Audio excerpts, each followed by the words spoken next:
So why did we buy this Lamborghini Gallardo na pre-LP? Unang-una, bukod sa dream car natin to, we see it as a good investment kasi nga wala nang nilalabas ngayon ng mga gated manual transmission ng mga modern supercars.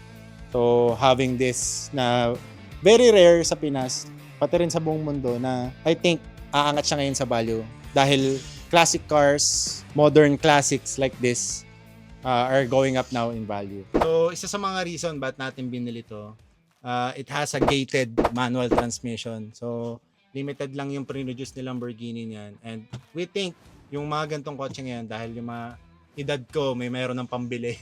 So yung mga pangarap natin na kotse gusto na natin mabili. Isa to sa mga kotseng angat sa value dahil ito yung mga naka-wallpaper sa mga kwarto ng bata tayo. So another thing is, ang tawag dito is modern classic. So reliable na siya, aircon works well, up to modern standards. Tapos pwede mo na i-upgrade yung mga radio and all. So magagamit mo na siya. Unlike yung mga vintage na mga counterparts nito, yung mga early na Lamborghini. Also, yung mga Murcielago, sobrang mahal na. Yun na yung last na true na supercar with manual transmission ng Lambo. So, para sa akin, paying 35 million to 50 million for Mercy, mas ako dito. Mas sulit to kasi ang Mercy, hindi natin siya sobrang reliable, modern, and you have the manual transmission. Too much na. Dito tayo sa kaya ng budget mo, achieve pa ngayon. For me, ito na yung mga susunod na angat ng value dahil wala na silang pinoproduce ngayon. Yung next generation dito, yung Huracan, it's all made with automatic transmission na. Kaya wala na yung feel mo ng pag-shift ng gated.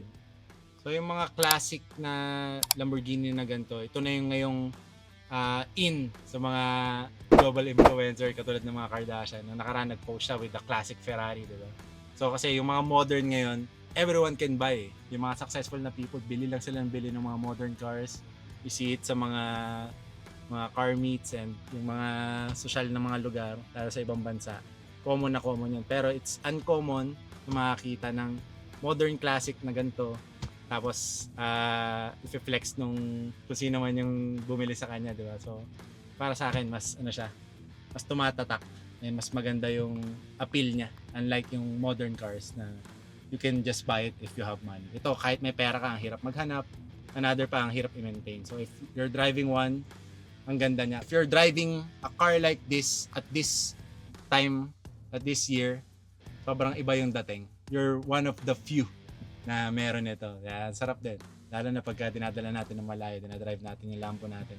Sarap sa feeling. Medyo, siya, mas feel mo, unlike yung buying ka ng bago. And wala lang. Since bago siya, wala na appeal.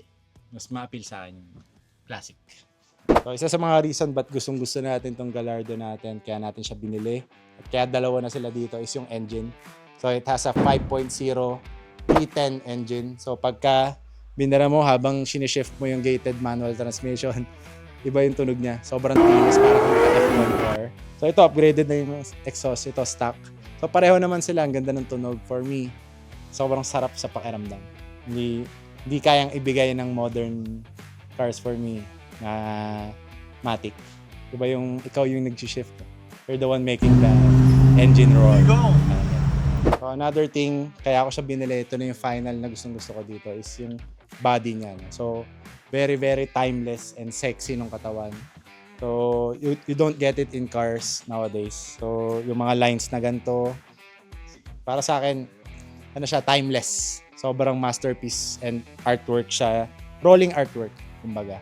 Kaya, I don't get tired looking at both of the cars na sobrang ganda, sobrang sexy niya. Kaya, yeah, we tend to keep cars, lalo na to. Isa sa mga ultimate dream cars ko to. I wouldn't trade it for modern supercar. So, isa pa sa mga reason kung bakit gustong-gusto natin tong Lamborghini Gallardo kasi sobrang reliable niya, guys. So, ito kung saan natin dinala.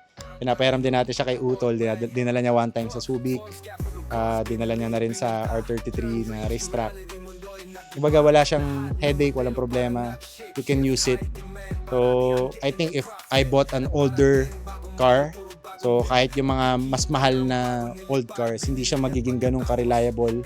Yung performance niya wouldn't be the same. So ito, modern performance, modern reliability, pero classic pa rin yung feel dahil nga gated manual. So yeah, it checks all the boxes for me. Kung ano tayo, ano yung mga gusto natin sa kotse, kaya perfect to as our car. So swerte lang tayo dahil naging dalawa sila. Yeah, that's the reason why I love the Lamborghini Gallardo manual transmission. Let's go.